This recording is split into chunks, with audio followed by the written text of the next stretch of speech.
Hi again. Now, in lecture 1, I introduced the component idea in React.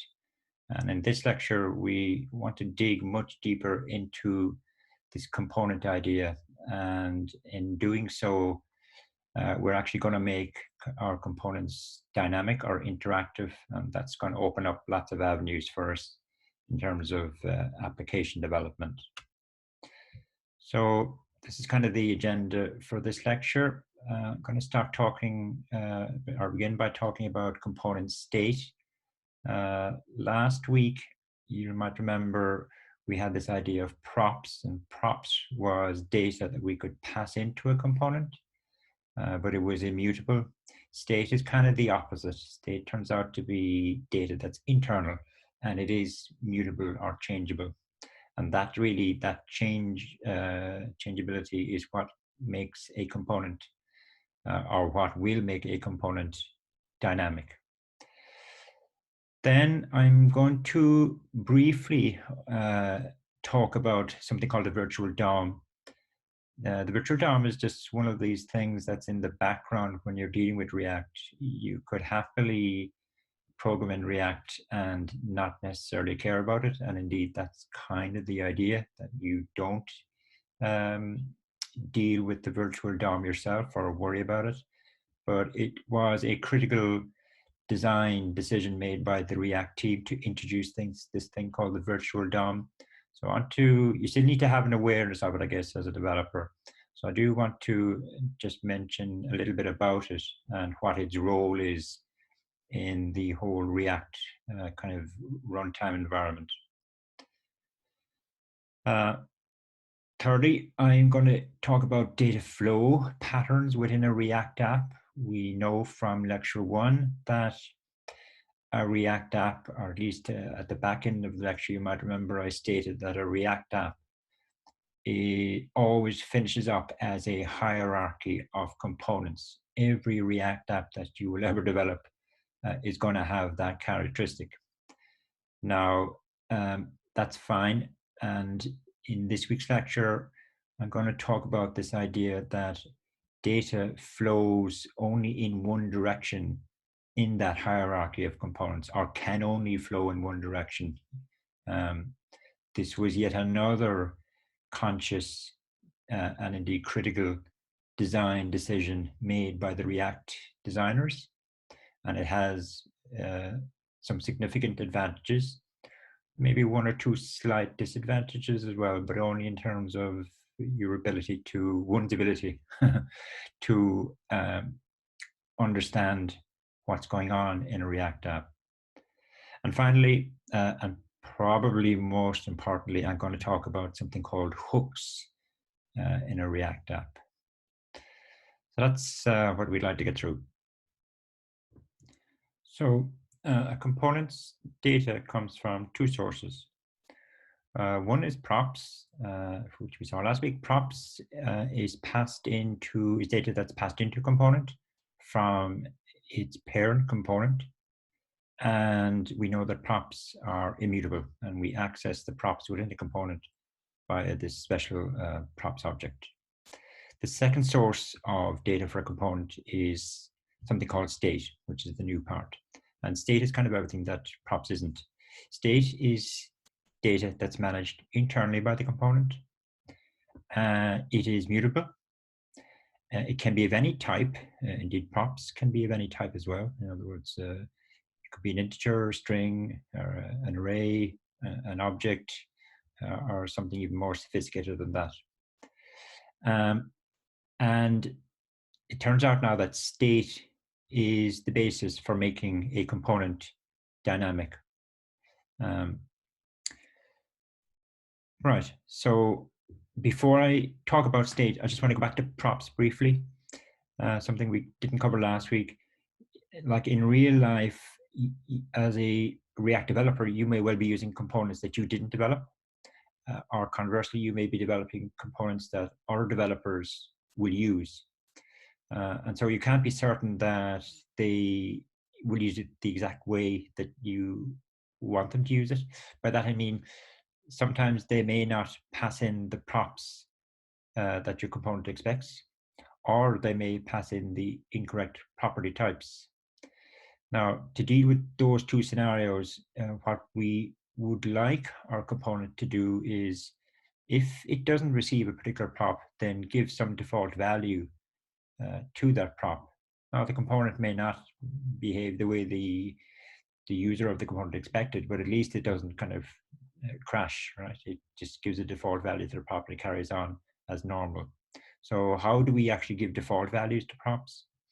And secondly, well, if the user of your component passes in the incorrect data type for a prop, then at least you'd like to signal that fact to them, give an error message. In other words, obviously the component can't behave normally if it gets the incorrect property type, but at least flag up an error, typically within the developer tools console, so that the developer that's using your component can debug in what way are they incorrectly using it. Typically go back to the documentation and read up in the documentation of the component. So how do we programmatically kind of give default values to props, and how do we perform this kind of type checking? I'm just going to cover that as well in passing. Back to state. With state as well, we need to be able to initialize our state variables. We're not going to declare state, even though state is internal to a component now, we're not going to declare it as an ordinary variable because it isn't an ordinary variable in terms of its role. It has a very important role, and that role is, as a few moments ago, it's actually state variables are what make components dynamic. So as we'll see, the way we declare them is not as an ordinary variable. But however we declare them, in that declaration, we need to be able to initialize the state variables, and we need a way of mutating them or changing them. Again, because a state variable isn't just an ordinary variable, we won't change it using ordinary JavaScript kind of reassignment statements. That won't work either.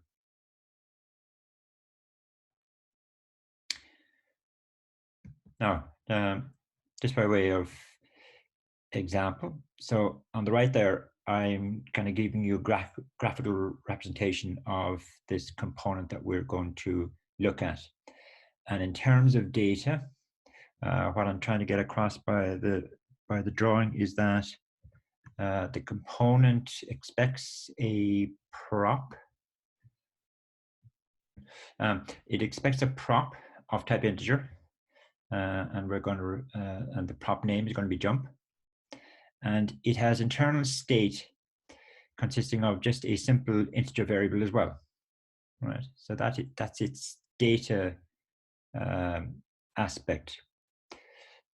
And in terms of user interaction, it turns out that this component is going to have a little button associated with it, and when the user clicks the button, we want to update the state or increment the state, and increment it by the value of the jump prop that has been passed in.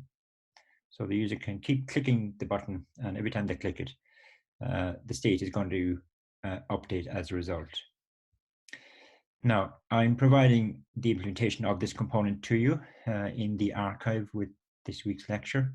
And really and there's a little README that comes with it as well, but what you need to do is you need to add the component to the basic React Lab folder that we had from lecture 1. And so I've done that. So here's the basic React Lab from week 1. And this all looks familiar from lecture 1. And here's the new component that I've added. And I've also written some stories for that component. We look at the code now in a second, but if we look at the stories,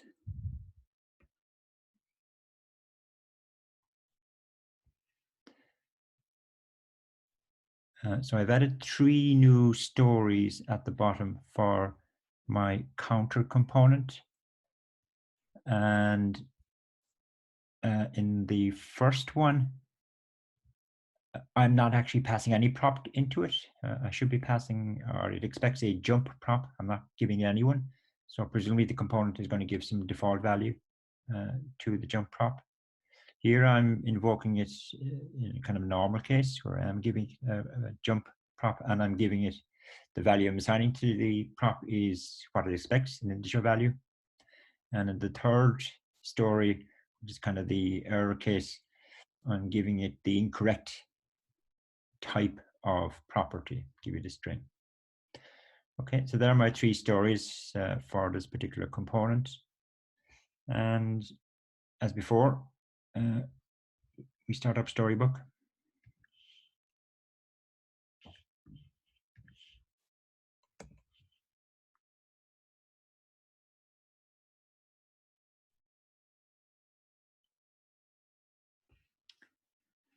And we're really only interested now in the sample side. And we're interested in this one here. So just go back to my stories. So I labeled my stories default, normal, and error. And so default is where it doesn't receive any prop.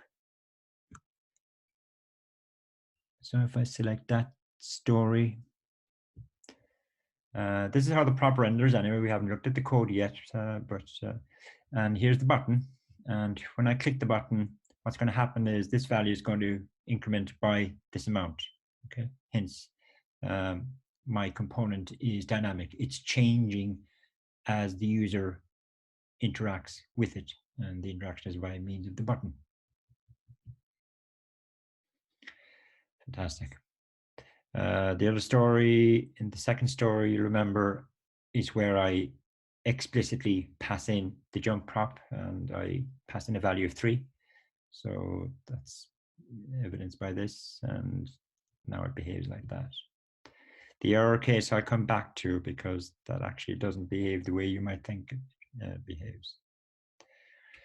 Right, let's look at the actual code, and really what we want to achieve now is to understand how do you declare a state variable and how do you mutate that state variable and what happens when the state variable value changes.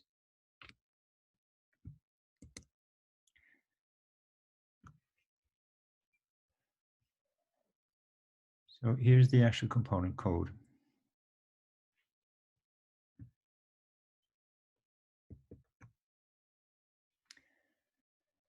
And here's the important line of code, one of the important lines of code. This is how you declare a state variable. So there's a special function called useState. You can see I've imported it here from the React library. So the useState is a special function that you use to declare a state variable. You pass it an argument. The argument that you pass to useState is the initial value you want to give to that state variable. And so the nature of that value will tell React what type that state variable is. So because I'm passing 0, it knows that the state variable is going to be an integer.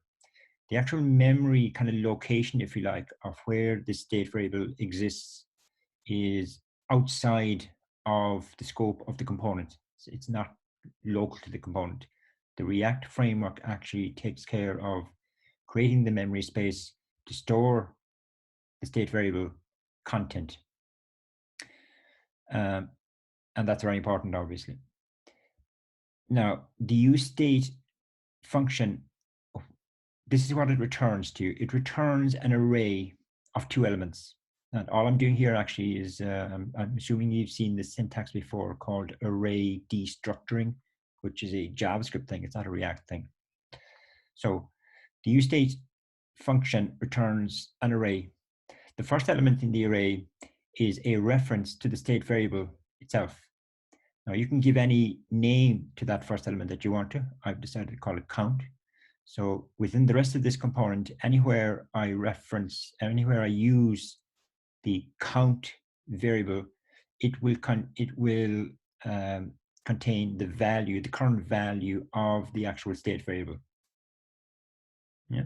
So like, for example, here I'm doing a console.log of count. So that console.log will just display the current value of the state variable, which initially will be 0, but it's going to change over time. the second element in the array that's returned is this special setter method that that's available to you, and you use. So this is actually a function or method. I keep mixing the terms up really, but they're interchangeable. This is a special function that the use state has provided to you, and you use that function whenever you want to change the value of the state variable. And so, for example, you can see if we just skip down to this line of code here, I'm calling the function here, and the net effect of this line of code is to change the value of the state variable to whatever its current value is, plus the prop jump value that was passed into the component. Okay, so far so good. So the use effect function, it gives us two things. It gives us a reference to the state variable, that being the first element in the array, and it also gives us a special setter method or setter function for mutating that state variable, that being this here. You can call these things anything you want to, okay? Count and set count are meaningful things in the context of what the state variable represents, but you don't have to call this set something. You can call it anything you want to, but setter method names are kind of conventional anyway in coding, so that looks like a sensible name to me. Now, just skipping over this for a second, if we look at the JSX of this component, and we've already seen what the component renders. Okay, so just take a snapshot of that in your mind, and it kind of correlates to this JSX here.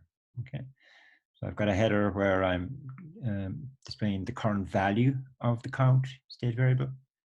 I'm also just displaying the jump property, just so that we can kind of rationalize how the state variable is actually changing. And here's probably the most important part of the JSX. So here's my button. And we know that buttons are clickable, and you can associate you can associate a piece of JavaScript code with the clicking of the button. And that's what I'm expressing over here. So the way, as you probably already know, the way we interpret this is that, well, in React anyway, whenever the user clicks the button, or whenever the click event associated with the button occurs in the browser, so that would be a slightly more technical way of explaining it. Whenever a click event associated with the button occurs in this component, then I want to execute this function. Okay, and where is this function? Here it is up here. Now, the function itself only does one thing. It calls the setter method for mutating my state variable. Yeah. Now, obviously, the effect of the setter method is to change the value of the state variable.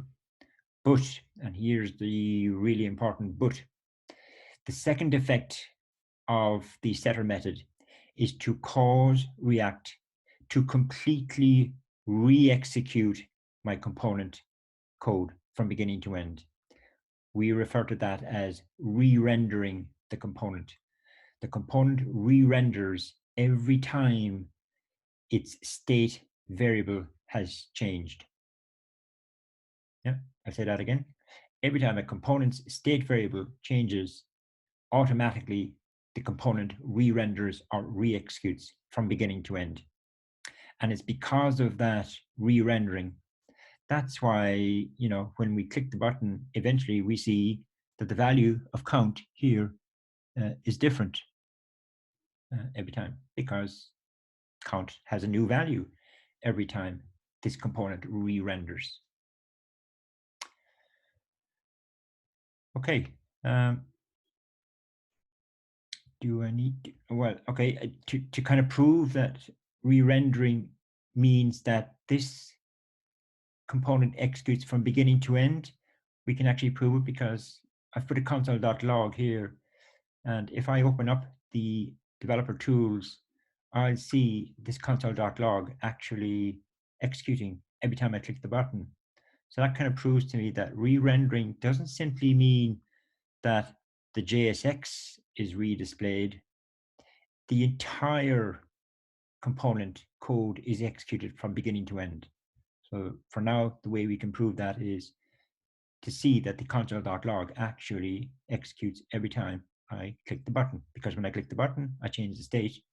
And when I change the state, the entire component re-renders. Let's see that. I'm just going to do a manual refresh of this just to start from 0. Open up my developer tools.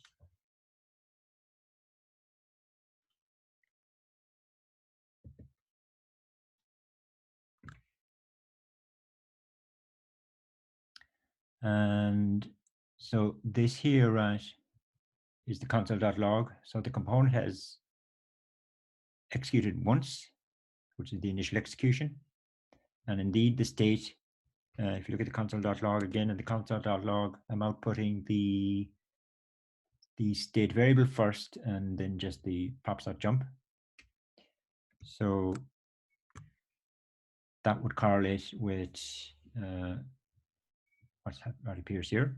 Click the button, and as I keep clicking it, which I'll just keep clicking it, and you can see that the console.log is outputting every time. So that must mean that the component function is re-executing or re-rendering every time.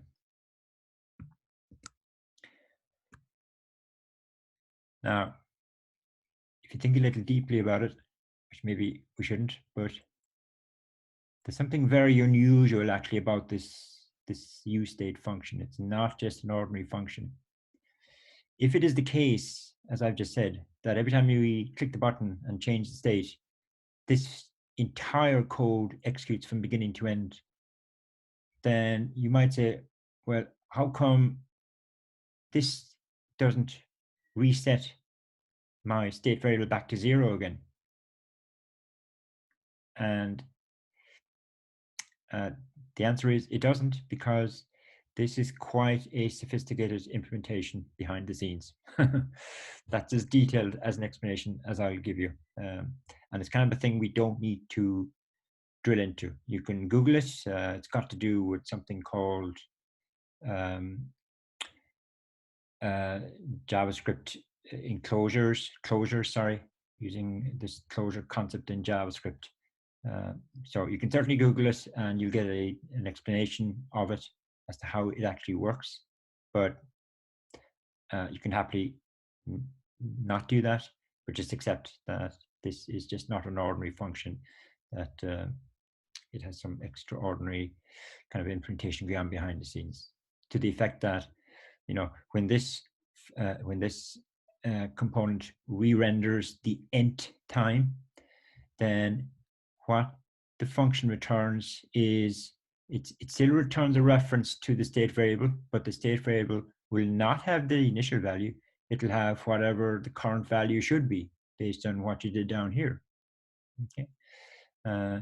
It's always going to return, in fairness, it's always going to return the same setter function to you, because that function really won't change between re-renderings. Okay. If I talk more about it, then I'll only confuse myself and yourselves maybe. So the only other thing I want to talk about is this little bit of code down here, which I've conveniently ignored up to now. This is going back to props, actually. This is how we declare the default value for a prop, and also how we declare a props type. It's not very elegant coding, but what you do is you access this special, you see, counter here is actually the name of my component. Okay, that's what I call it at the top there. So technically, kind of what we're doing here is we're saying, find the key or the property associated with the counter component, property in the object, JavaScript object sense now, and assign it this object, and the keys in the object will correspond to, or must correspond to, the props that the component expects. This component only expects one, and the name of that prop is jump. So that corresponds to what I have here. And the value that you assign to that key is the default value that you want that prop to have, should no explicit value be specified by the invoker of the component. And that was one of the cases in our stories, if you remember. One of my stories, I didn't specify any jump. In fact, it was the kind of the default one. This one here. If you look at the story associated with that, I didn't specify a jump prop value, and so it's defaulting to 2, and that is coming from this declaration here. This is how I indicate the type checking on my props. It's using a third-party library called PropType, which I've imported there at the top. Again, you can look up that yourself if you want to. It's not, yeah, you can look it up anyway, but the PropType library, it's quite expressive, you know, so it's easy in this case because my jump prop is just an integer. So this is how I declare that the jump should be of type integer. But if the prop for a component was, let's say, an array of objects where the values in the object should all be integers, right? How do I express that? And you can, okay? You can express something as intricate as that using this PropType third-party library. So it is quite powerful, actually. Now, to actually go back to, that's the only story I haven't looked at. The stories, again, if I bring them up.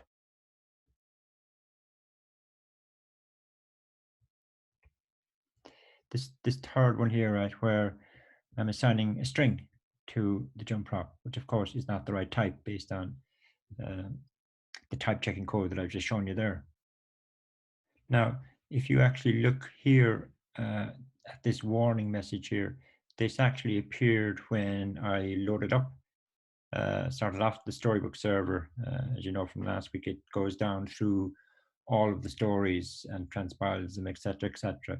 So really, at that stage, it identified the fact that one of your stories was using your component incorrectly, and so it's giving you this warning here to that effect.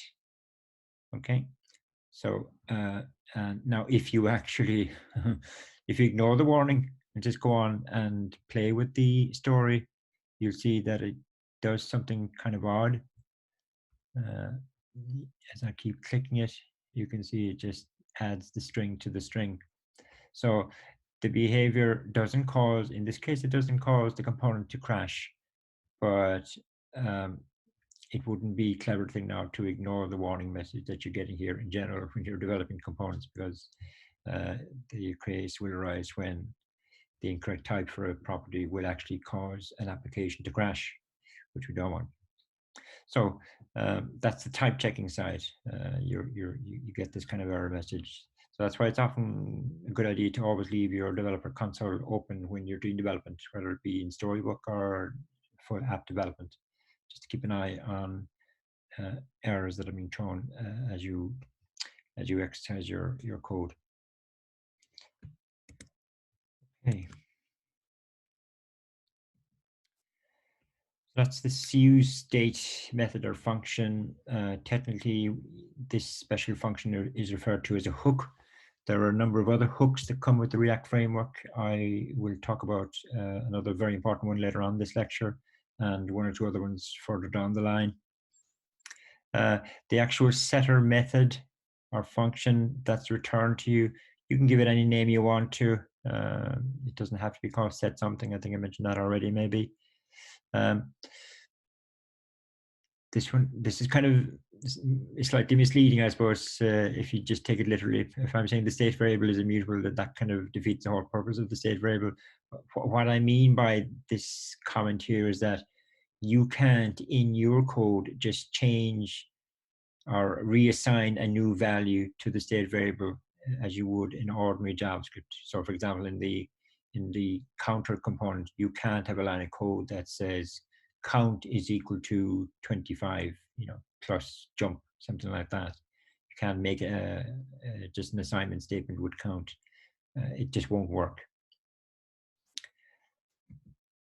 And okay, the last comment there on the bottom left is just talking about that coding style that you saw for giving default values to props and declaring its type. Technically, what we're using there are called static function properties, but you'd have to have a deeper kind of understanding of the JavaScript language to rationalize that. You can Google it if you want to. Okay, so you saw in that component actually the first example of interacting with with a component, and as you probably know, a browser is very much an event-driven environment. What I mean by that is when the user interacts with a browser page, whether that be moving the mouse, clicking things, typing something into text boxes, etc., all of those actions by the user are modeled as events internally in the browser. What we say is that the browser fires an event internally, and you can programmatically associate a piece of JavaScript code with that event. And we refer to that piece of code as an event handler. That's just how browsers work, okay? Whether you're talking about using React or not, that's the way browsers operate. So all I'm saying here is that so this kind of event system is native to browsers, but of course each browser has its own kind of event model, and it might have slightly different names for the events that are being fired. And so if you're writing JavaScript code, if you're writing native JavaScript code, people would have been doing this prior to single-page app frameworks, you kind of had to write your JavaScript code so that it ran in many browsers. Or you could just say, well, my JavaScript code will only work in certain browsers, but then your application isn't going to be as popular as you'd like to be. So in the pre kind of single page app days, that was one of the headaches that browser-based app developers had. They had to make sure that their code was cross-platform, cross-browser platform. Fortunately, React takes care of that for us. So when you interact, whatever browser you're using, when you interact with the React app that's running in the browser still fires its native event to represent that interaction. React catches that event and wraps it as a more generic event, and then that event is made available to you. So that's what I'm saying there, kind of in the first and second line, that the React event system is cross-browser compatible, so you don't have to worry about it. And okay, the second comment there, that's technically the type of object that's made available to you, this syntactic event object, but and it's really just a wrapper for the native browser event object, and it has many of the same properties. In the table, like if by chance you have written any native JavaScript event handling code, which you may have, then in the table I'm showing you that there are just slight differences between the names that the React designers give to the various events, possible events that can be fired by a browser as a result of the user interaction. They use what's called a kind of camel case naming convention. So that's what you see here. So for example, we've seen this one, the on-click event is when the user clicks a button or some other part of a page, whereas the native event is called that. So it's just lowercase c, right? So this is camel case, and so on for all the other events. It's camel case. So if you happen to lapse into using the native event name, which is unlikely that you will, although you may see code using it, but it's incorrect. And in some cases, I think the React runtime actually throws an error anyway. It tells you you're using the native event name, whereas you should be using the React wrapper event name. If you want to get a list of all the possible types of events associated with browsers, then you can get them at this URL here.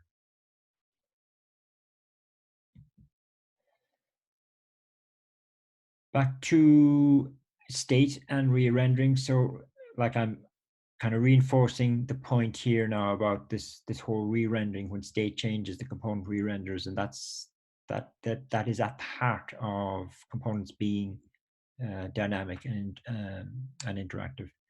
So I'm specifying exactly what happens now in this little simple counter case. The user clicks the button. That causes my on-click event handler function to execute. That function only had one line of code. It changed the state variable using the special setter method. That was fine, but this is then what happens as a result of that. Okay, so the last line here is what the kind of contract that the React engine agrees to. If you change the state variable, it will do this.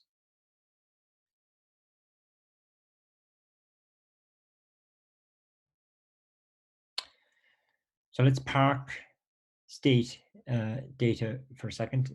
We definitely come back to it though. I want to talk briefly about this whole DOM aspect of browsers. And again, hopefully you are aware that the DOM is a data structure that's maintained by the browser and has been since browsers have existed. Okay, so we're talking about 20 plus years.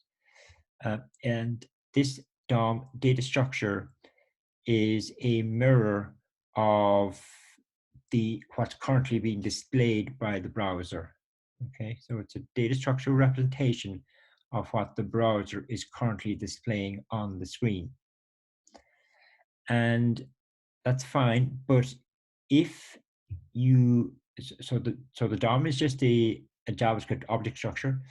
If within the browser you modify the DOM, then what the browser will do is it will reflect that change in what it's displaying on the screen. So we say that the DOM is always in sync with what is being displayed on the screen, and kind of vice versa. That's the way browsers work. Hopefully we're fully aware of that at this stage. Now, pre-single page app days, like before single page apps came around, we had browser-based apps in existence, right? Because we had dynamic websites, if you like.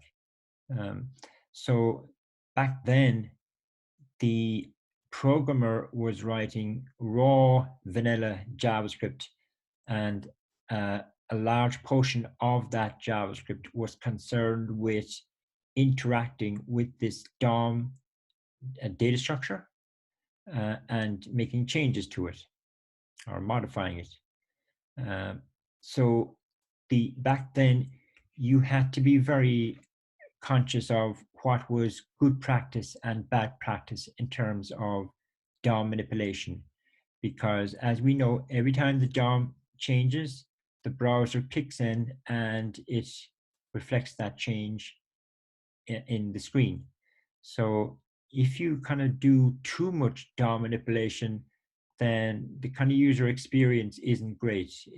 There may be latency in the way the screen reacts to your interaction with it, or you may get a kind of jitter impact. But either way, it's just not a nice user experience. So from a developer point of view, you had to be very conscious of how you manipulated the DOM in your code. And there were certain things like, for example, if you wanted to modify a certain part of the display area, then rather than making the relevant changes to the DOM one by one, what you would do is make a copy of that part of the DOM data structure. In other words, the copy would be kind of referred to as an offline version of some aspect of the DOM, then change that offline version, and then completely attach the changed version back onto the DOM again. So it's just one update when you reattach or overwrite the copy that you've made.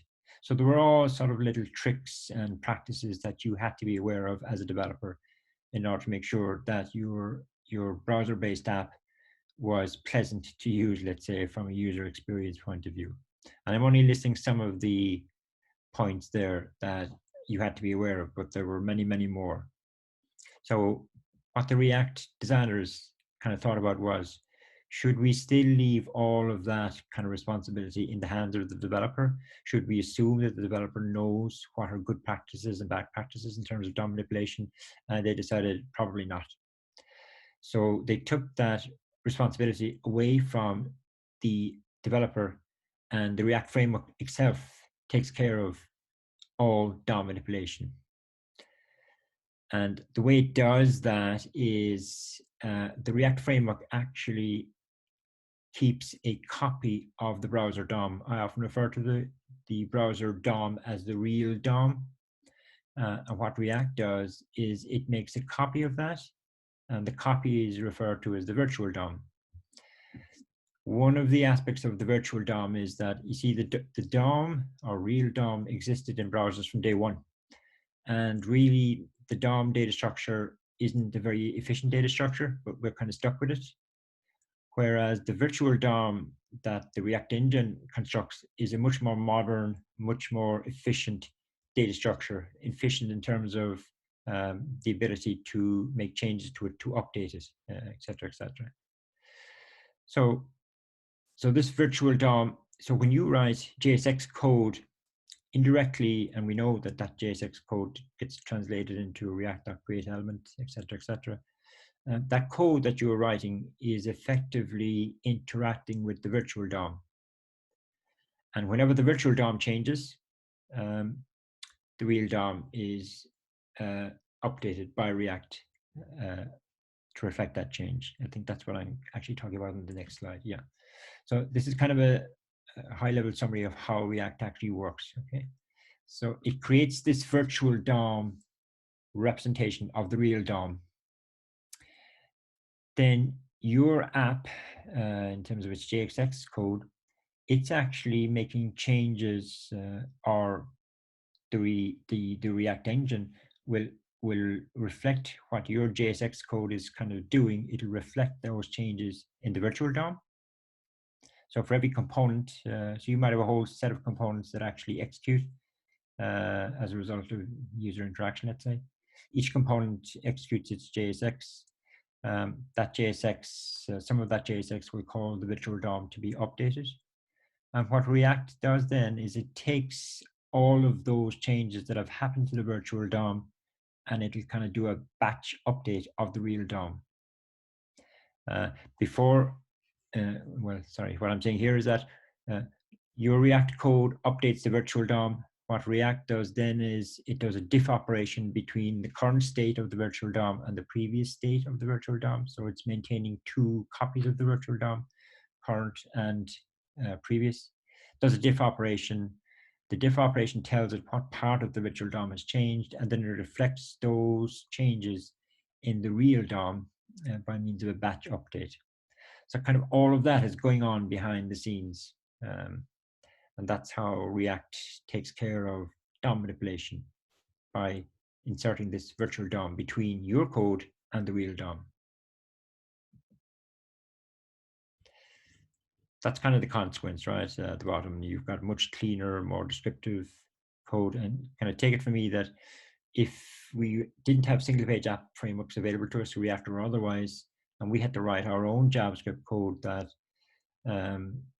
manipulated the DOM in the way that I've been talking about, it would be very, very long-winded spaghetti code and not a very clean descriptive type of syntax. And also, the other point B there is actually really important. The real reason, or one of the main reasons that the React team introduced this virtual DOM, is to optimize any kind of any real DOM updates that need to happen in a browser.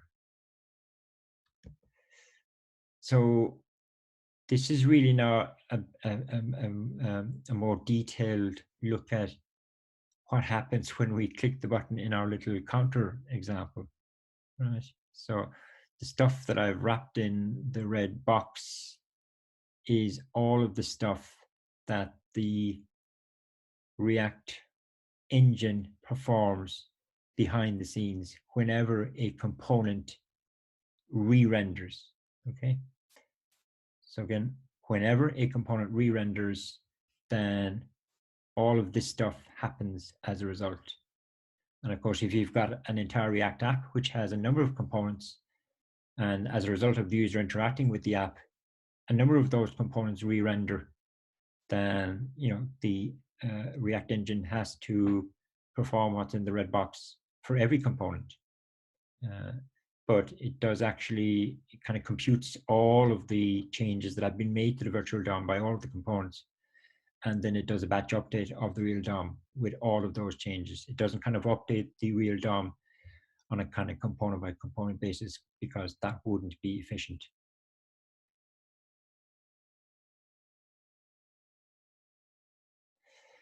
So this diagram, I'm showing you in very general terms what a React app structure might look like. So we know it's a hierarchy of components, and components pass props to other components. That's reflected in the picture. Now the color coding that I've used this kind of, not sure, is it a pinky, orangey, browny background for a component that is stateful. Stateful means that that component has internal state. So in the picture that I'm showing you here, the component at the top of the hierarchy is stateful, and the one on the bottom left is stateful as well. All of the other components are stateless. And that actually is how many React application designs kind of finish up, where you have a small subset of the components that are stateful. In fact, your target or your aim should be to have as few stateful components as possible, or in other words, only have stateful components if you absolutely need it. The majority of the components in your hierarchy will be stateless. That's actually a design objective in a way, kind of indirectly when you're doing app design. And I will talk about how we come up with a hierarchy and how we decide what components are stateful and what ones aren't in a subsequent lecture. But for now, this is a typical component, or sorry, React app structure. Now, in terms of data flow, which is what I want to really talk about, it turns out that data can only flow in one direction in a React app. And the data flow is really your props, and I'm saying now that props can only flow in a downward direction. Only a parent can pass props to its children. You can't pass props in the other direction. So that kind of keeps things simple for us in terms of understanding how a React app kind of behaves at runtime in terms of understanding its data flow. That was yet another purposeful design decision made by the React team, because in other single-page app frameworks, they don't actually honor, or they don't follow this unidirectional data flow idea. They actually allow what's called two-way data binding, which in other words, kind of two-way data flow. And there are nice advantages to two-way data flow or data binding. It actually kind of makes learning the single-page app technology, the initial learning of it, a little bit easier. But the bigger and more complex applications that you develop with single-page app frameworks that utilize this two-way data binding, they actually become more difficult to debug when things start to behave not the way you expect them to behave. Whereas with React and its unidirectional data flow idea, it's kind of the converse really. It takes a little bit of time to become comfortable with this kind of restriction, if you like, of one-way data flow. But when you start developing bigger apps, it's actually much easier to reason how the app behaves at runtime. So that's just been my experience, and it's been the experience of a lot of people that have used React and other single-page app frameworks that adopt this two-way data binding. I've kind of made this, the second point I've kind of made it already. So in a multi-component app, a common pattern is I'll just use a small subset, and maybe only one actually of the components is stateful, the rest are stateless. You know, that's how things actually work out when you start designing React apps. And what the stateful components do is, okay, we kind of saw from the counter example, a stateful component, its state variable changes. And we know that it's when the state variable changes, the component re-renders. But if I just go back to, sorry, this diagram here, like what do I actually mean by this relationship here?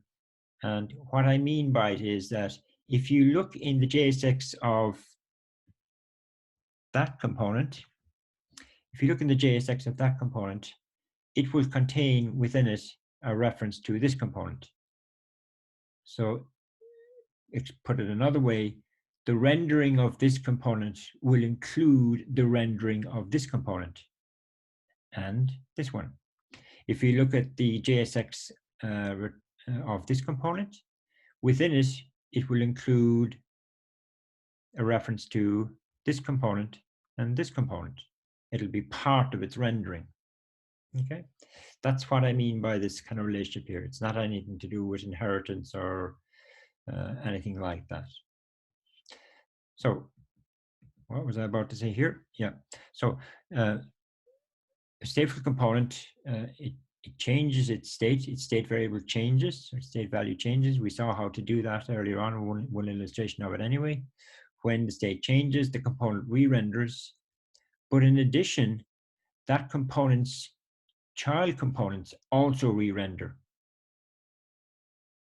Because as part of the rendering of the stateful component, it's going to pass new props down to its child components.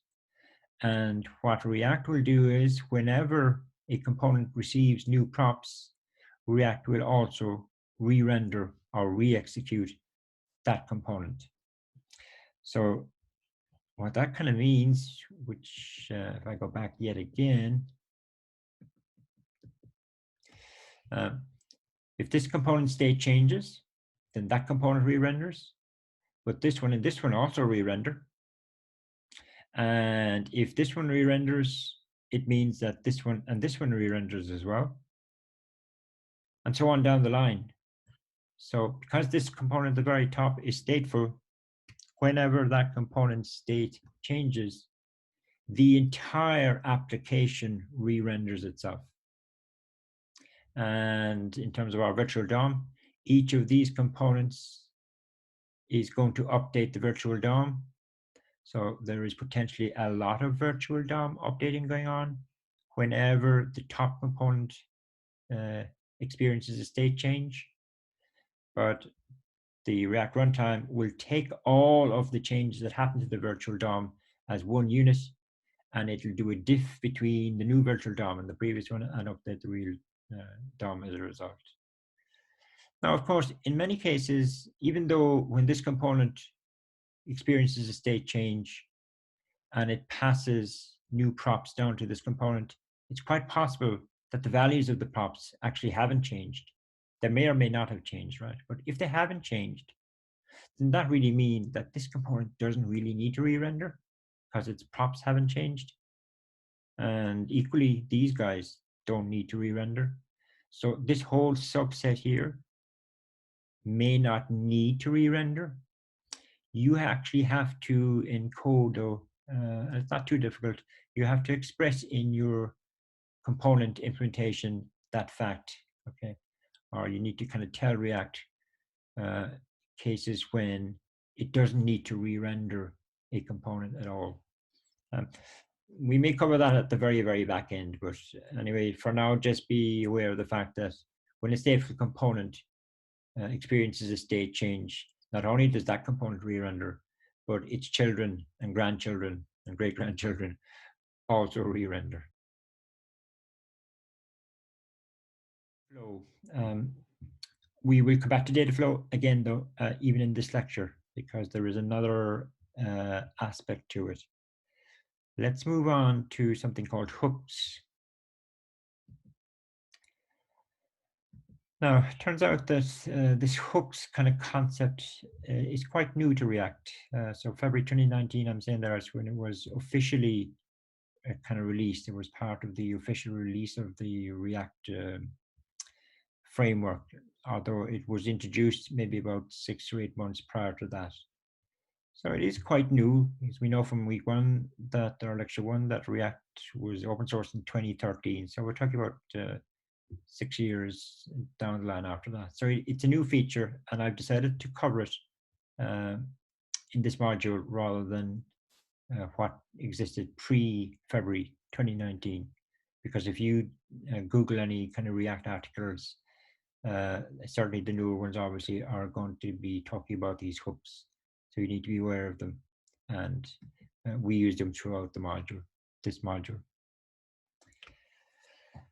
Now, just from a purely kind of syntactic point of view, what is a React hook?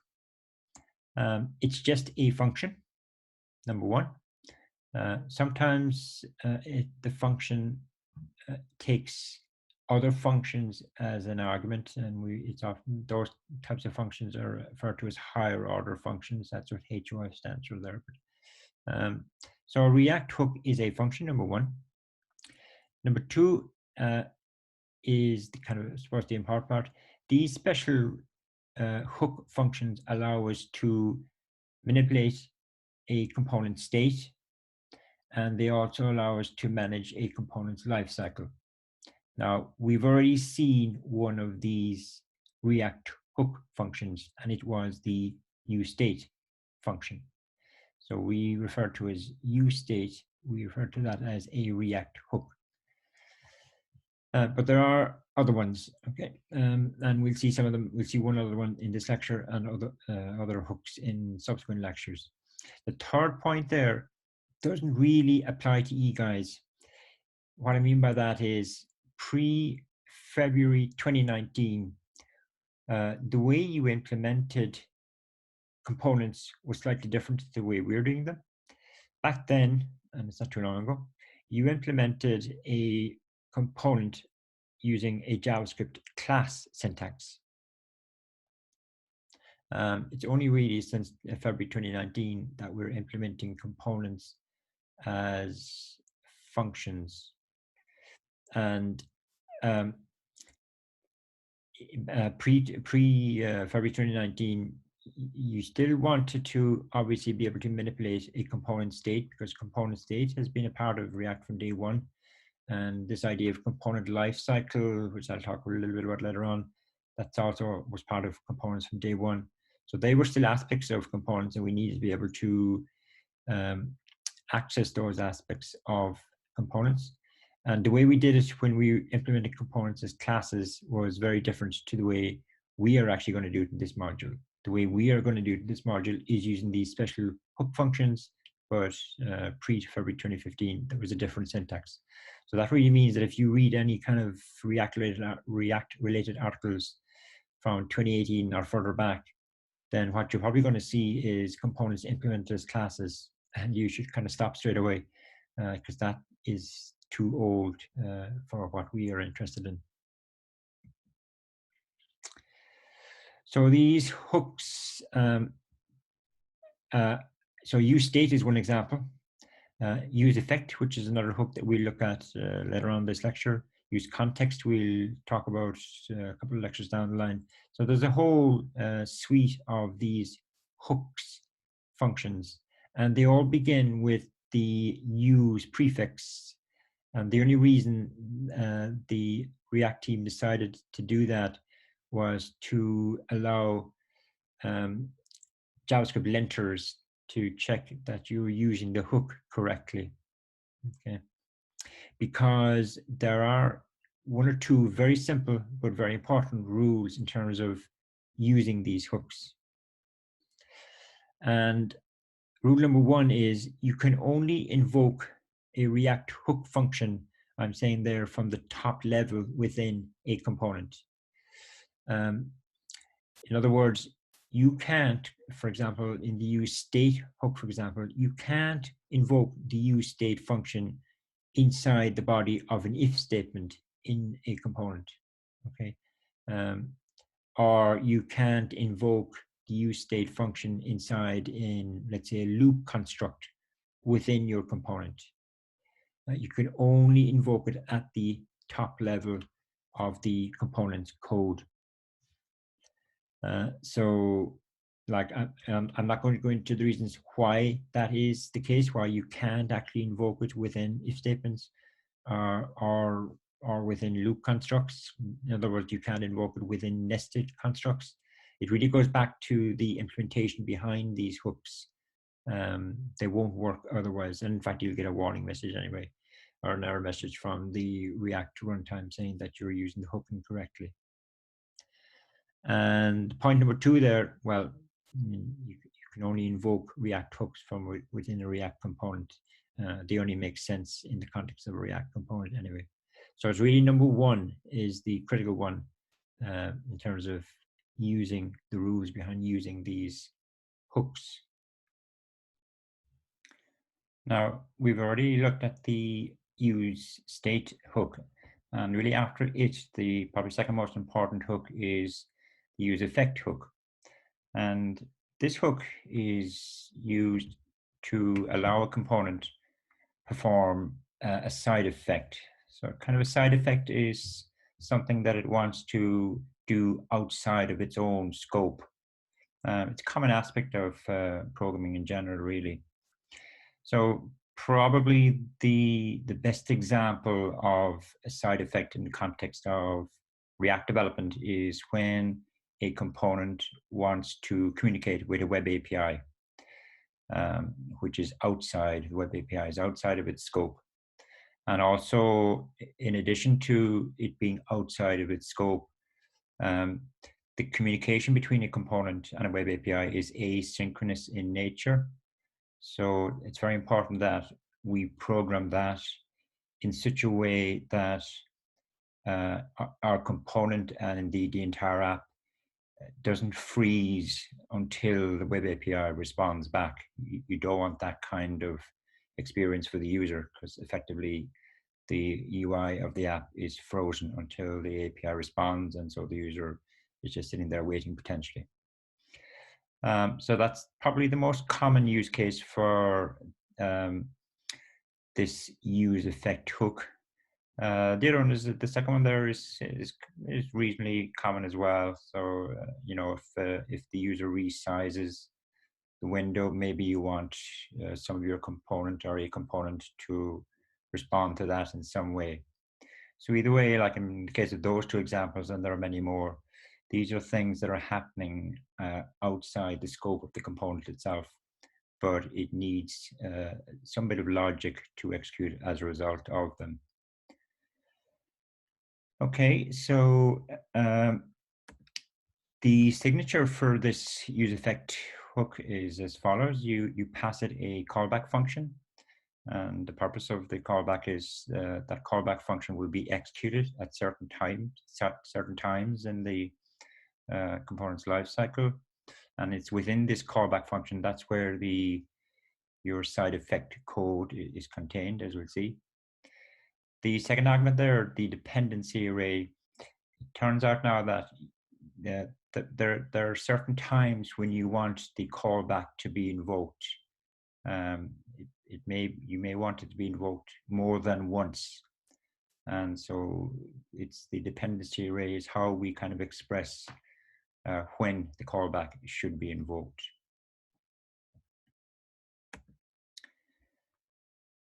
And here's a bit more detail on this, on when the callback is invoked, or when the useEffect method is executed and consequently the callback is invoked.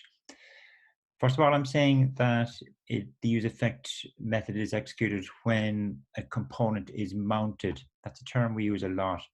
If you think about your React app and it's made up of many components, now all of those components may not be active at a particular point in time. and by active I mean that they may not be contributing anything to what's displayed on the screen.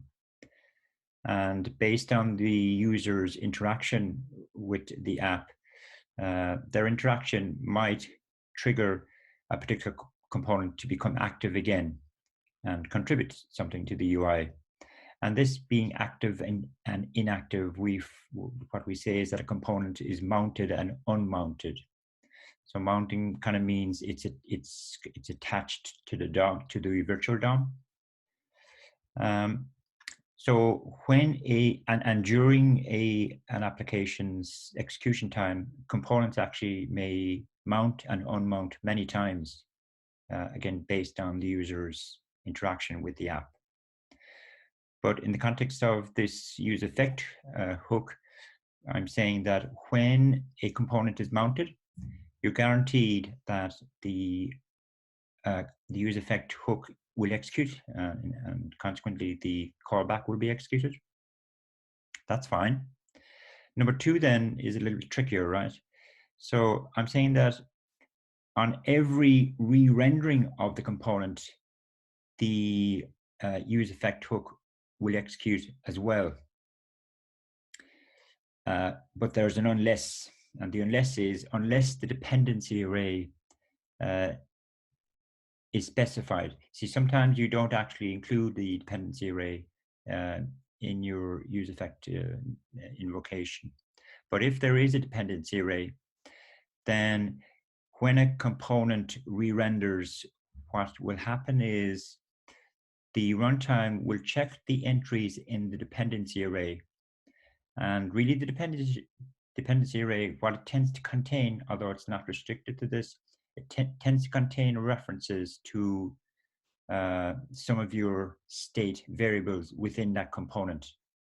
And if a state variable value has changed, then the use effect callback will be executed. Okay, so in the dependency array, you may have a reference to one state variable or more than one. And so it just simply checks to see of all the entries in the dependency array, if any one of them has changed the value since the last rendering of the component. If they have changed the value, then it should invoke the callback. So it performs that kind of check on every re-rendering of the component, because we now know already that a component re-renders if one of its state variables changes value. Okay, and at the very bottom there, I'm saying quite often you may actually only want the use effect to execute on mounting and not on subsequent re-rendering. So if that's what you want, then the trick is to just have an empty dependency array. Don't leave the dependency array out completely, because that has a very different actually impact. What actually happens if you have no dependency array is the use effect will be re-executed multiple times, and you tend not to want that. So there are the execution rules behind the use effect hook. And we'll see an example of it in a few moments. So I want to discuss this sample app, and this sample app now comes with this lecture's archive. And on the right, I'm showing you the UI associated with the app. So the app simply displays Maria a list of my friends. And you can see there's a text box just above the list.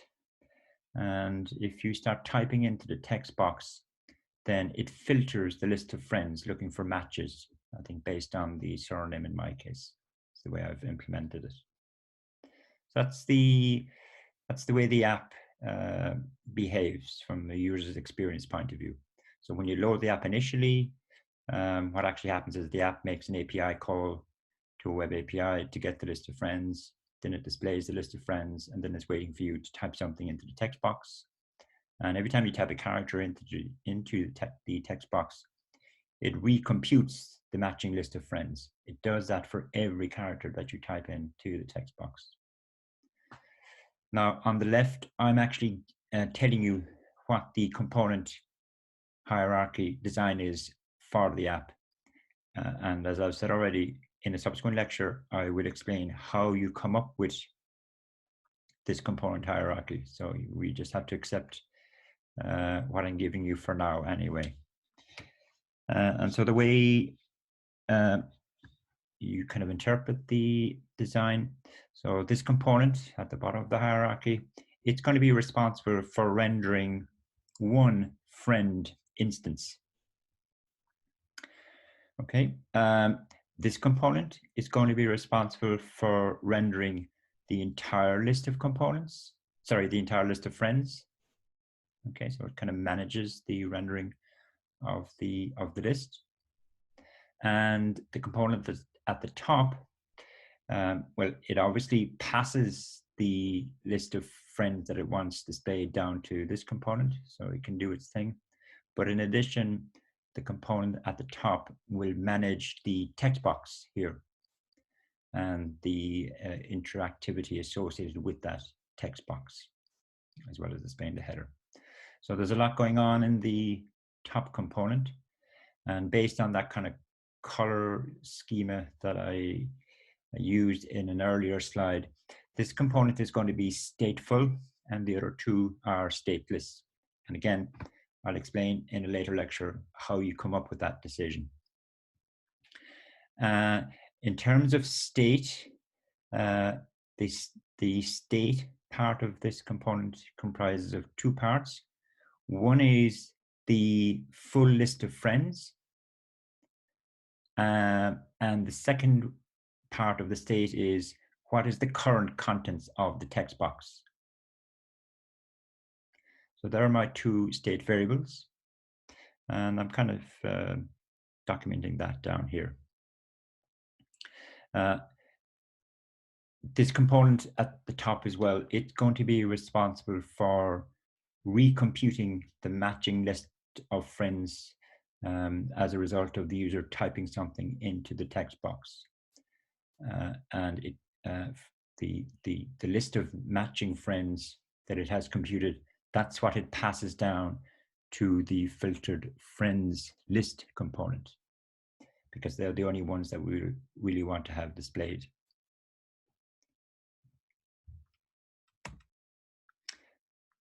Just as a convenience, where am I getting the list of friends? I'm just using this open API that I found on the web called the Random User Web API.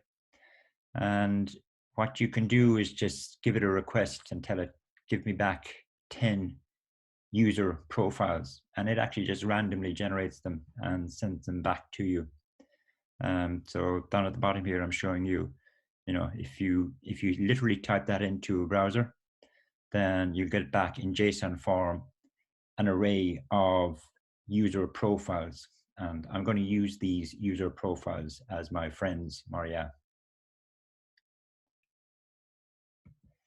What I'm showing on this screenshot is an example of invoking the API. And you can see, it's sending me back some JSON data.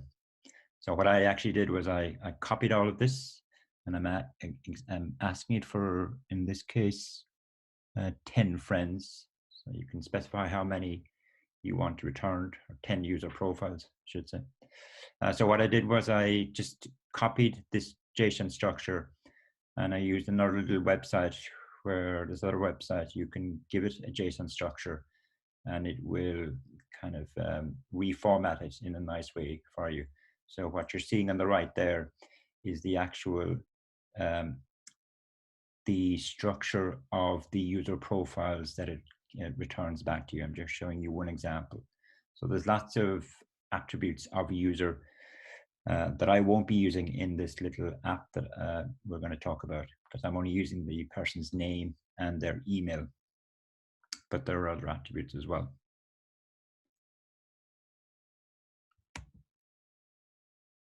Okay, so before this slide, maybe if I go back. So where do you get this app? Well, if we flip over to the website,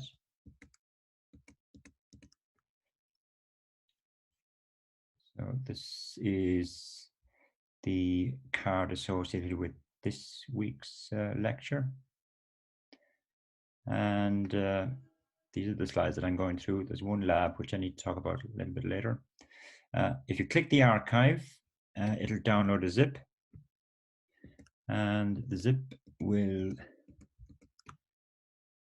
so here's the zip in my case. And when you unzip it, you will have 3 folders. This folder contains the little counter component that we've been talking about at the beginning of the lecture. I just briefly go into it. So yeah, you have the actual code for the counter component. There's a README as well, which explains what you need to do in terms of importing it into the basic React Lab folder. So we've covered that really. This is the folder that contains the app that I'm talking about right now. Sample app 1, I've just called it. So if you just import that into VS Code, which I've already done.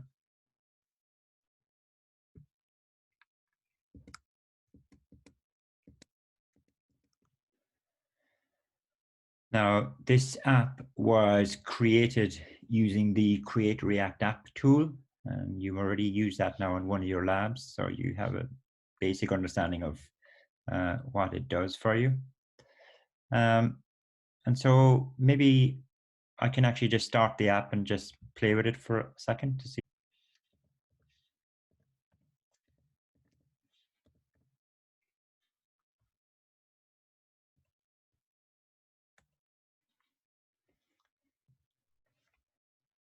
And it's off doing its transpilation, and voila. Okay, so the app now has made its sent its HTTP GET request to the OpenAPI, and it's sent me back 10 users, 10 user profiles. And if I just type something into the text box, so if I go just A, is that listed? So that's restricted now to just those 1, 2, 3, 4, 5. That's the app, and that's its behavior. Let's look at the code, I guess, next. So we know what the architecture of the app is in terms of its component breakdown.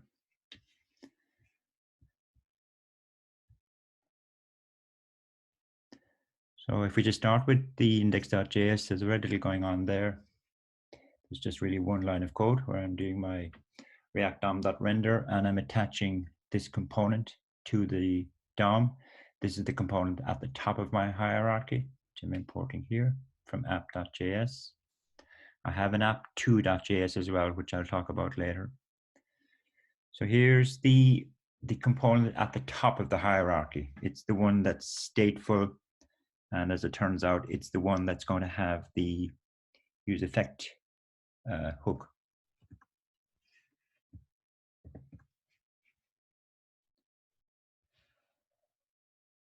So taking from the top, so the component has 2 state variables. The first one is going to be the one that's going to contain the current contents of the text box. So that's obviously going to change as the user starts typing into the text box. The second one is going to hold my full list of friends, my 10 friends, as it turns out, okay, the full list. And that really doesn't change after I've initially grabbed the data, but we are modeling it as state. Then we have the use effect hook. Maybe I'm just going to skip over that for a second, okay? But what it will do is it will grab the user's form. If I just keep going on down, this is the actual function that executes whenever the user types something into the text box. Come back to that as well in a second. This is the code that computes the matching list of friends, okay? So it's taking my full list of friends And all I'm using here is the JavaScript array filter function. Don't know if you've used that before or not, but what the filter function does is takes your source array, and for each element in the source array, it applies or it executes this callback function.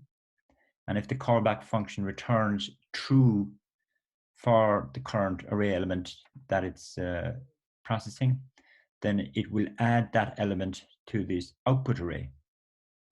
And so if you look at what the callback is doing, it's grabbing the current friend that it's processing. It's looking at their last name or surname, converting it to lowercase just so that our app is not case sensitive. And then it's checking to see, does the contents of the text box, sorry, this is the contents, does the contents of the text box, is that contained within the person's last name?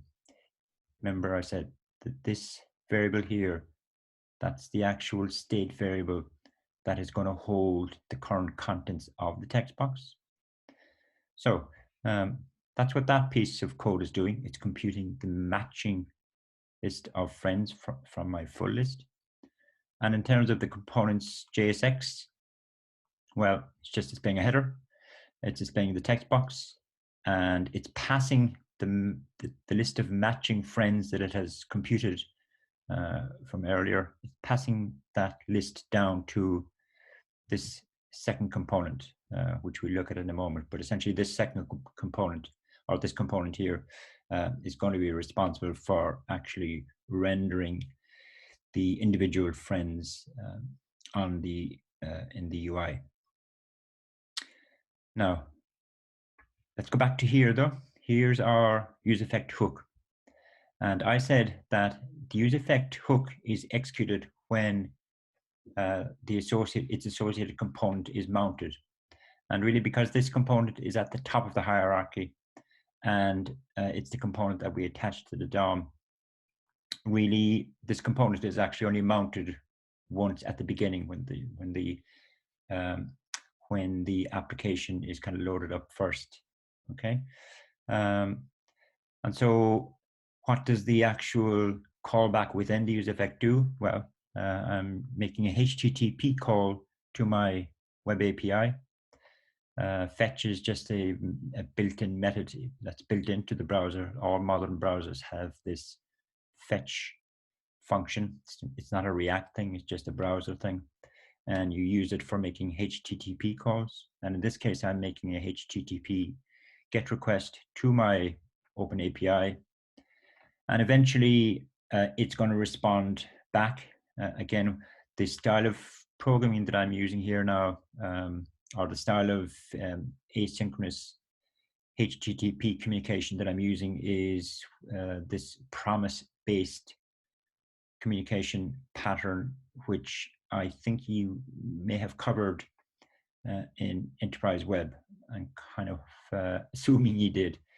If not, we can chat about it over Slack, but essentially that's what's going on here. So eventually, if you look at this piece of code here, eventually the HTTP response will come back. And what am I doing with the response that come back? The response, of course, is my list of friends from the web API. I'm actually calling one of my state setter methods. This is the setter method associated with this state variable here. And of course, we know if we change, if we call one of our state setter methods, what's going to happen? The entire component is going to re-render. Re-render means it executes from beginning to end again. So it's going to come down here. It's going to skip over these, which we talked about before. It's not going to actually execute the useEffect method for two reasons. For one reason, really. It's because I've passed it an empty dependency array. Okay, which is the point that I made on the slide. If I did not put in this dependency array, then every time this is going to be executed, So it's going to keep sending requests. My component is going to keep sending requests to the web API, asking it for 10 user profiles, which is effectively kind of an infinite loop. So as insignificant as it might look, if you take out that little empty array, and if you open up the developer tools in the browser, you will see your application making multiple requests to the OpenAPI, which is a bug, obviously. But we do have an empty array, and the net effect, as I've already said, is this use effect callback will be executed only once when the component is mounted. For all subsequent re-rendering of the component, it won't execute. So it changes. So I have my list of friends now in this variable, and you know, I'm computing the matching list. Of course, initially the matching list will be the entire list of friends, because there's nothing in my text box at this stage. Eventually, the user types something into the text box, and here's my text box. And again, I have an event listener associated with my text box. In this case, the event listener is based on the onChange event, yeah, which means that for every character that the user types into the text box, this event listener or function is going to execute. And this function I have defined here. The first line of code we'll just ignore for a second. What does the second line of code do? Second line of code sets my state variable, my text state variable, as I've called it, which is the first one there in at the top. Sorry, this one here. And yet again, if I change a state variable, the component is going to re-render. And that makes sense, because if the user has typed something into the text box, ultimately, I want this piece here to execute all over again. I want the list of matching friends to be recomputed. So that will execute all over again. I've already outlined that this won't execute, which we don't want to happen anyway, because every time the user types something into the text box, we don't want our component to go off getting 10 more friends from the web API. We only want that to happen once. So in terms of the kind of whole execution pattern, what you need to study now for yourself is kind of what I've been outlining there, and rationalize in your own mind that it's going to behave the way I've kind of outlined. This component, so it's passing down the matching list of friends to this component, and what's going on down there is fairly predictable. We just briefly look at it. Okay, it's quite brief. So as a prop, it gets an array of friend objects, and you know, I've already shown you what a friend or a user profile looks like as a data structure. And so all this component is doing is it's mapping over the array of friends or user profiles that it has received. And for every entry in the list, it's generating a friend component. And it's passing down to the friend component. It's actually passing down the entire user contact or friend object. Yeah, I've already also mentioned that this prop here is really only useful for React itself. When you've got, you may remember, when you've got an array of components, which is effectively what this variable is going to contain after this executes, it's going to contain an array of friend components. When you have an array of components, all of the same type, you've just got to make sure that each of them has a unique key value. And I've just arbitrarily decided that a friend's email address will be sufficient as a unique key.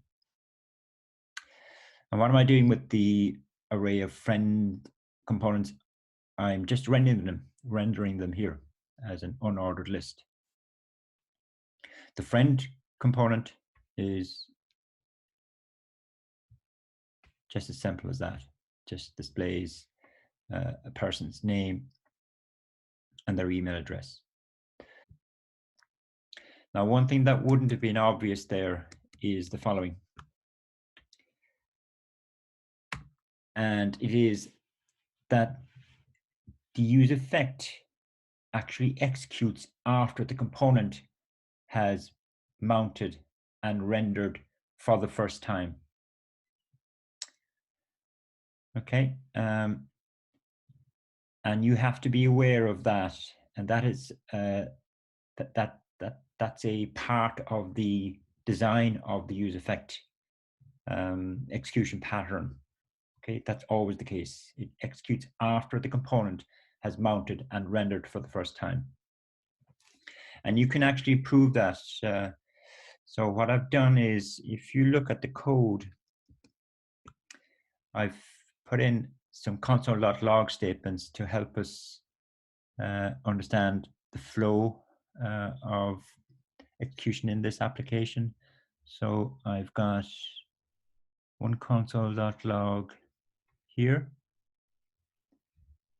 and I've got a console.log here inside the use effect. Now you would think when the component mounts that this is going to be outputted first to the console, to the browser's console, and then this is going to be displayed. But in fact, that's not what happens, as we'll see. What actually happens is the render friends app console.log happens first, and then this console.log happens. This is the one that comes from the use effect hook. Why does this happen?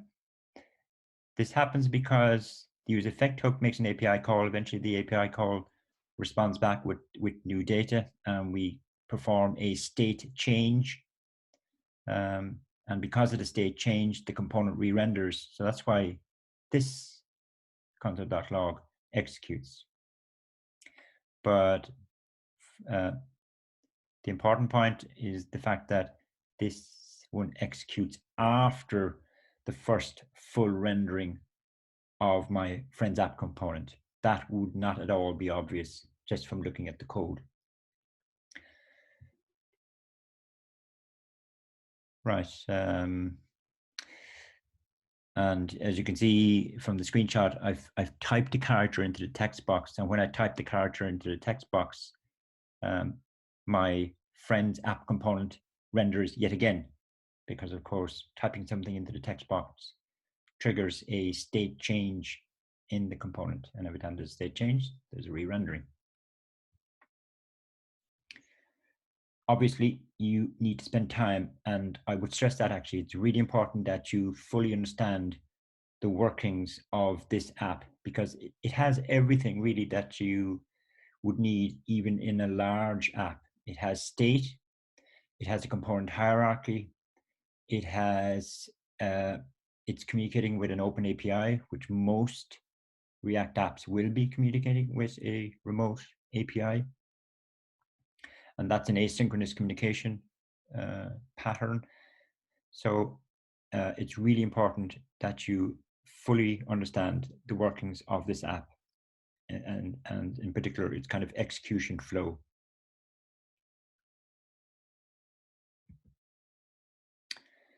Now, I've got a version 2 of the same app, which is more complicated, don't you know? So in terms of version 2, from a feature point of view, I've decided to add in a reset button. And if the user clicks the reset button, I want my app to make another request to the Open API for 10 more friends. So that's going to be a side effect, an additional side effect. And number two, I want the browser tab to actually display the number of matching friends for me, okay? Which is an example of a slightly different type of side effect. So my app is actually going to write something into the browser's tab title, I should say, sorry. It's going to write something into the tab title, and obviously the tab title is outside of its own scope. So it's an example of another side effect. So in order to add those two additional features, it now means that my Friends app component, that's the one at the top, and that's the one that's really the focus of our attention.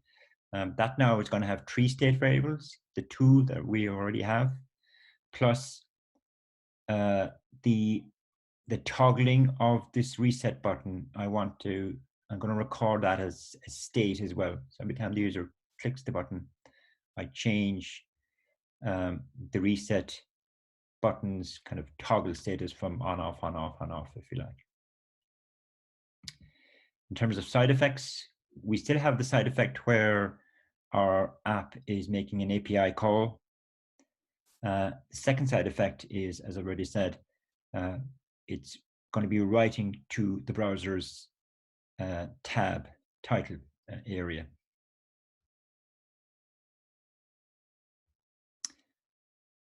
Now, maybe let's look at I want to look at the actual execution, maybe to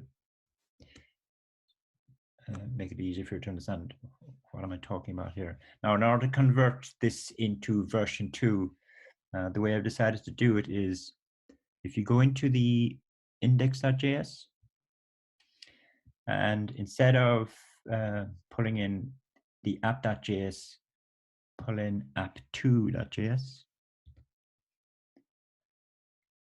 In other words, we're actually going to be getting our top component from this file now, in this case.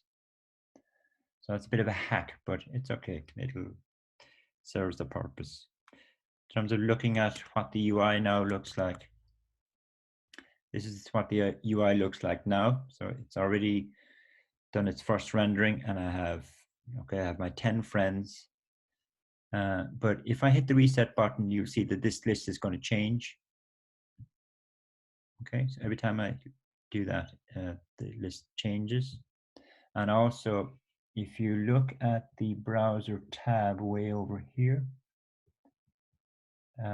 it always specifies the number of matches. Yeah, you can see that there. And as I type here, so if I type O, then I've less matches to O, and you can see on the top right there that the tab title has changed as well to match the number of matching friends. So that's the behavior of this version 2. So let's look at the code changes. Now, the only relevant file to look at is the app2.js. And if we scan down through it, the first thing we'll notice is we've got a new state variable, which is going to hold the state of the reset button. And I've just chosen to initialize it to true. So this variable is just going to oscillate between true and false every time the user clicks on it. The side effect that makes the API call, what's new here is my dependency array. So as we know now, whenever the user clicks the reset button, I want to make a new API call. And so my dependency array has in it a reference to the state variable associated with the reset button, this one up here at the top. So whether the reset state variable goes from true to false or false to true, on both occasions, it's going to make an API call. Further down, we have the use effect hook for changing the browser's tab title. This line of code here is very much kind of old style JavaScript browser code, but what's of interest to us is the dependency array. So what we're saying here is that we only want this side effect to execute if the size of the matching list of friends changes, if the length of the matching list of friends array changes.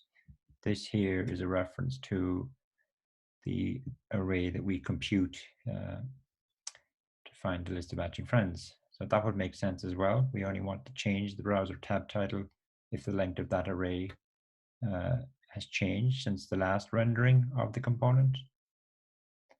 And that's about it really. Other than that, okay, the JSX, we've just added the reset button itself. Because the click handler is just a single line of code, what you can often do is you can, as we say, embed the event handler in the actual button declaration, which is what I'm doing here. You know, alternatively, I could have put this piece of code into a separate function further up in the file and then just refer to that function, just as I did with the onChange event handler associated with the text box. So other than that, the rest of the code is as is. Now going back to the slides,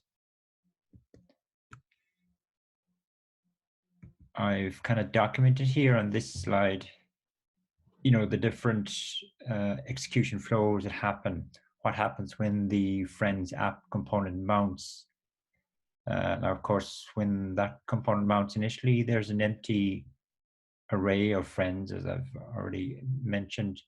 So the component does actually render with an empty list of friends. But what I'm saying then is that the two side effect hooks execute, both the fetch one and the title changing one. The fetch one eventually responds back with the data. And of course, that triggers a state change. That state change causes the component to re-render all over again. The second rendering will cause it to compute a new list of matching friends. It'll actually be of the full 10 friends, but that change will trigger the side effect that changes the browser tab title. So all of that happens on kind of mount. Here I'm saying what happens when the user types something into the text box. The text box change is going to be another state change. That state change is going to cause the component to re-render. This re-rendering will cause it to compute a smaller list of matching friends, and that will trigger the side effect that changes the browser tab title. And thirdly, what happens when the user clicks the reset button? When they click the reset button, that causes a state change in the Friends app. The component re-renders. In this re-rendering, the side effect that makes the API call, that's going to be triggered because that's part of its dependency array. The reset button state change is part of its dependency array. Eventually, the API will respond with a new list of friends. That's another state change. That causes the component to re-render a second time. And this second re-rendering, the size of the matching list of friends is going to change, and that's going to trigger the side effect to update the browser tab. So a lot of stuff happening really now with this component. And as before, if you can follow the flow and understand it by playing around with it, then you're in a very good position so far on this module. On this slide, I'm just kind of confirming really what the previous slide has documented, because as I've already mentioned, I've scattered console.logs around the code. You've already seen so I put a console.log in each side effect hook, as in here and down here. I put a console.log in the actual, just before the component JSX. And so when we enable those and look at and play with the app in the browser and have the browser's developer tools open and just track the console.logs as they happen, which is really kind of what I've done here, taking a screenshot of it. So you can see now the console.logs that happen at mount time, the console.logs that happen when the user types something into the text box, and what happens when the reset button is clicked. So this tallies with the previous slide.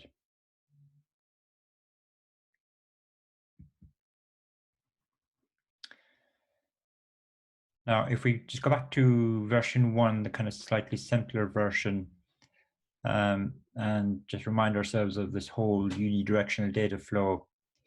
You see, of course, whenever the component at the top of the hierarchy renders or re-renders, its children will re-render and the grandchildren will re-render, etc., etc. And I'm documenting all of those kind of re-renderings happening down the component hierarchy in this slide. If I just go back again to the code, I've actually put a console.log into every component. I've disabled it here now, but you can just enable it.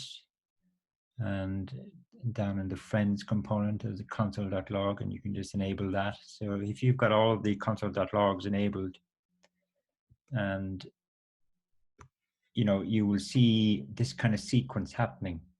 So what is this telling me? This is telling me this is version 1 now of the application. So of course, when the application mounts, then the top component goes through a render.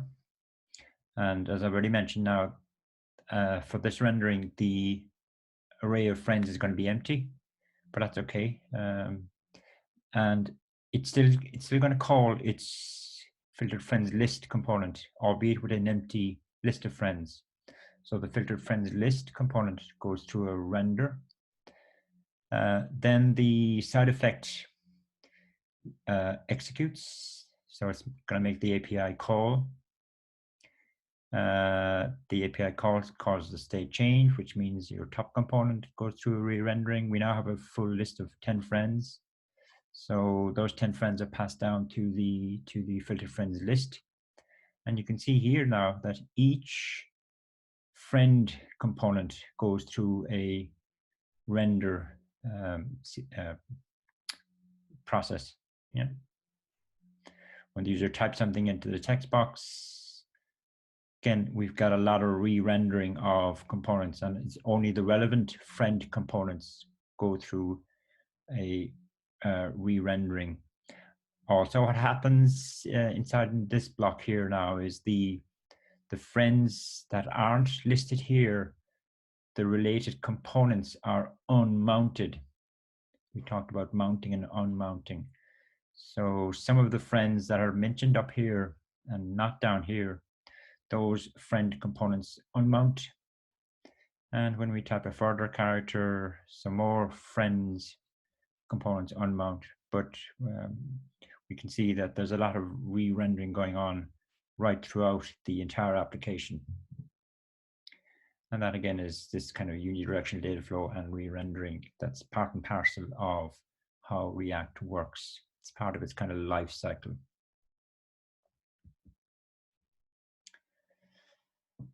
And even further, we talked about the virtual DOM and what React does.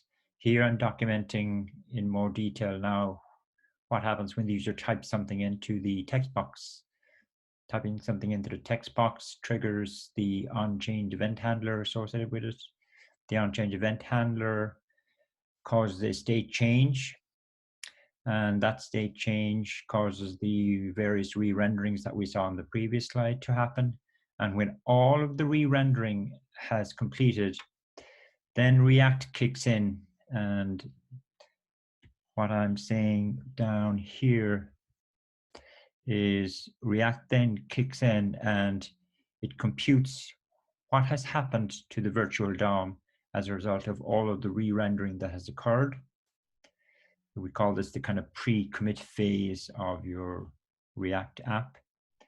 Then computes the diff between the new virtual DOM and the old virtual DOM, and it then commits the changes to the real DOM, okay, which we call the commit phase. And of course, having modified the real DOM, then the browser decides it should update the UI. So this happens, this entire sequence happens every time the user types something into the text box. Now, I want to go back to this issue of data flow patterns because there is a second pattern that is very common and we need to just cover it. So to illustrate this second pattern, I've got a second application. It actually does the exact same, it has the exact same behavior as the application one, but the implementation is just slightly different. And the pattern that I want to talk about is, it has two names. One is called the inverse data flow pattern, which is a name I don't like. It's also often referred to as the data down action up pattern, which is just a slightly better name, I think. Now, the scenario in which you would use this pattern is where you've got a stateful component, but the changing of that component's state is triggered by an event that occurs in another component further down the hierarchy. And so that subordinate component needs to tell the stateful one when the state change, when it needs to update its state change. Okay. So that's the scenario, and the solution to the scenario is this data down action up pattern implementation. Now, to illustrate it, we're going to stick with our Filtered Friends app, but on this occasion, what you notice there now is that I've actually put a red box around the text box, and that's my way of indicating that there is going to be a component that is just responsible for managing the text box. And in terms of component hierarchy, this is what the hierarchy now looks like. Again, let's not worry about how I come up with that. Let's just accept it.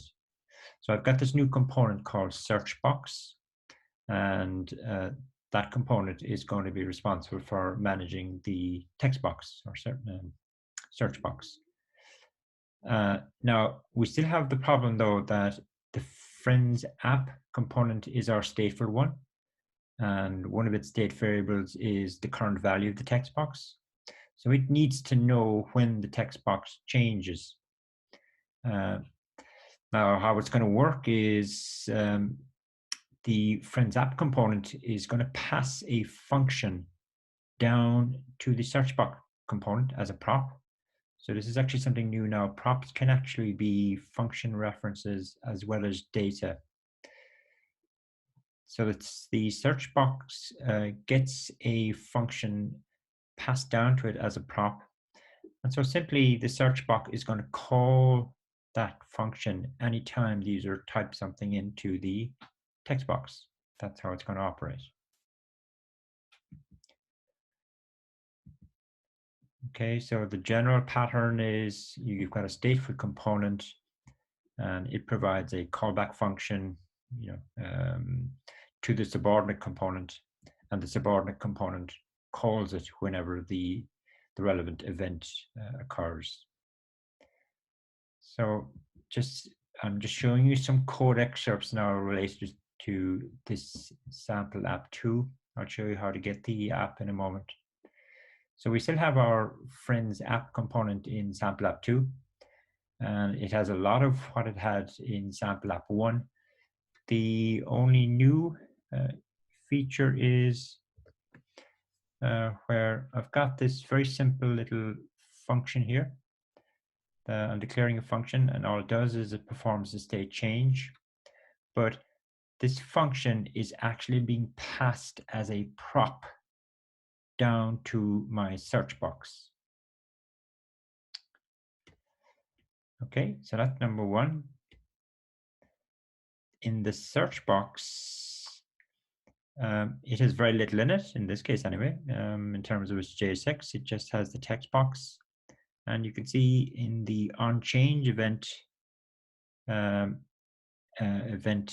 reference, it's referring to a local function called which I've called the onChange function.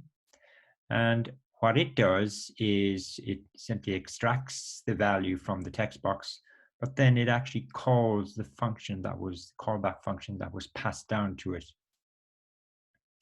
And as an argument, it's passing the current value of the text box. So that now is essentially means that it's actually calling the function in its parent component. And that's how the pattern kind of, the execution flow of the pattern. Where the name data down, action up comes from is we kind of pass prop data down the hierarchy, but actions can often go in the other direction. And that's kind of happening here. The action is going from the search box component upwards to the Friends app component. How do you get your hands on this code? It comes with the archive again. So if we go back to, here's our archive, here's sample app 2, which is what we're looking at. So if you import that into VS Code, which I think I already done that. No, I haven't.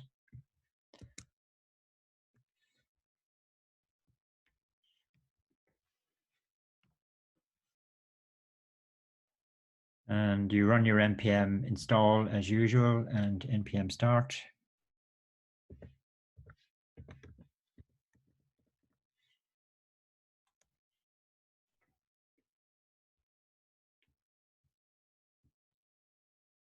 Exact same UI as before, as I said, as sample app 1 version 1. So we don't need to demonstrate that. In terms of the code again, here's my search box component. We already talked about the code. Just to explain this line of code here, actually, which we've seen in the sample app 1 version 1 as well.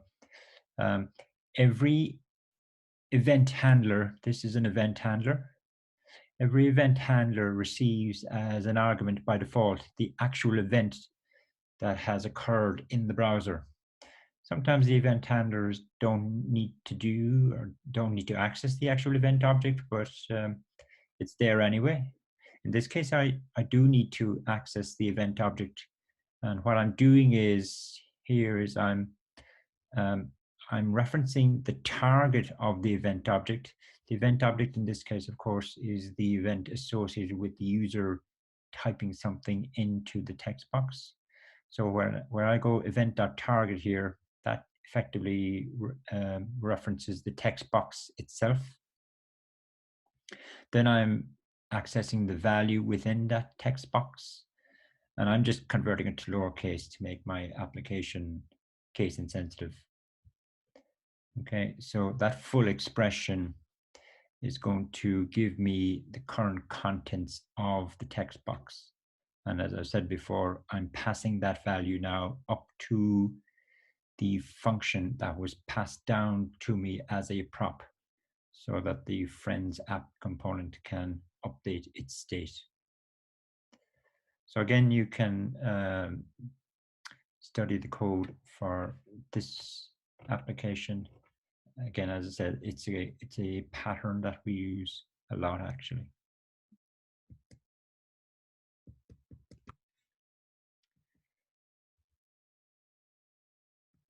Okay, a lot of ground covered here as well in lecture 2. Talked about component state, the whole rendering and re-rendering that occurs as a result of a component changing its state. We introduced the hooks idea into our code, and we looked at 2 hooks. We will look at couple of more in subsequent lectures. The virtual DOM and the whole kind of data flow pattern is both inverse data flow, unidirectional data flow, and the inverse data flow. Although, as I said, I don't like the name inverse data flow because it seems to imply, kind of contradicts the unidirectional data flow idea. So the data down, actions up is a slightly better name.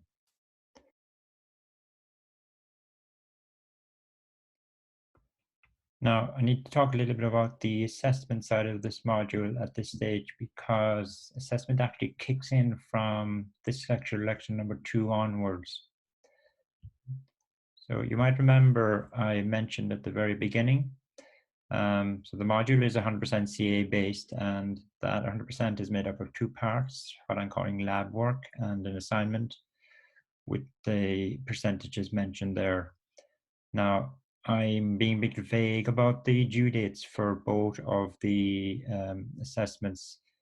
That's really because, like ordinarily, this module would have ran from the beginning of May to mid-June, but that's not happening this year for obvious reasons. So I will give more definite dates maybe a little bit further down the line when we're sure exactly of the timing of this module overall. So if I talk a little bit about the lab work first, and in the labs, beginning with the lab for this lecture, lecture number 2, and for the remaining lectures, what you will be doing is developing what I'm calling the Movies Fan React app. And I'm just showing you a screenshot of the home page of the app there. Maybe if I just do a quick little demo of the end result, just show you what it's going to look like.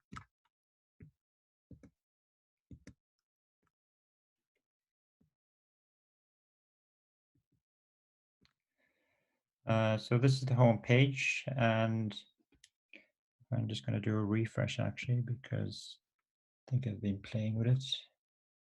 Okay. I'm also going to collapse this because it's getting in the way.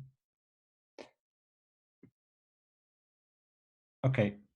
So what the homepage shows us is a list of movies, and this list of movies now have actually been retrieved from an open API called the TMDB API.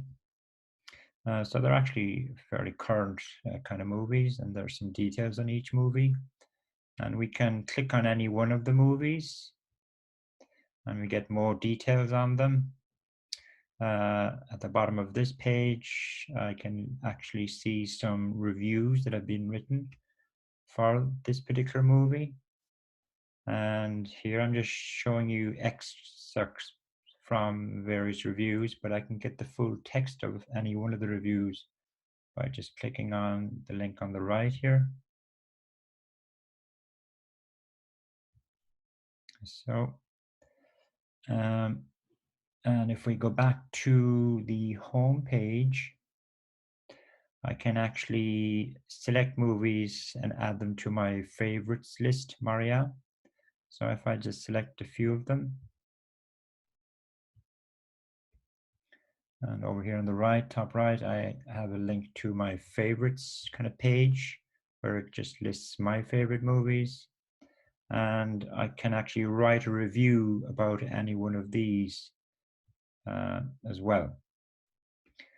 Okay, so that's the functionality. Just go back to the home page.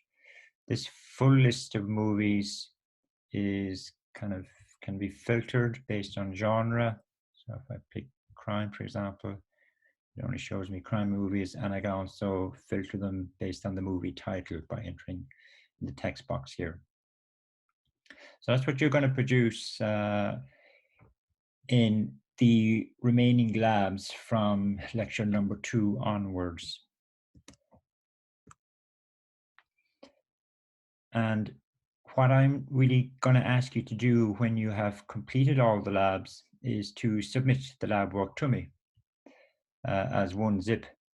Now, you will see that the labs, they're very prescriptive, and there aren't any kind of exercises in the labs as such, so you just follow them step by step. They are quite long, admittedly, the labs, but there aren't challenges as such. The intention, I guess, is as you're working your way through the lab, you are picking up techniques and skills associated with React. I'm giving you the code in all cases.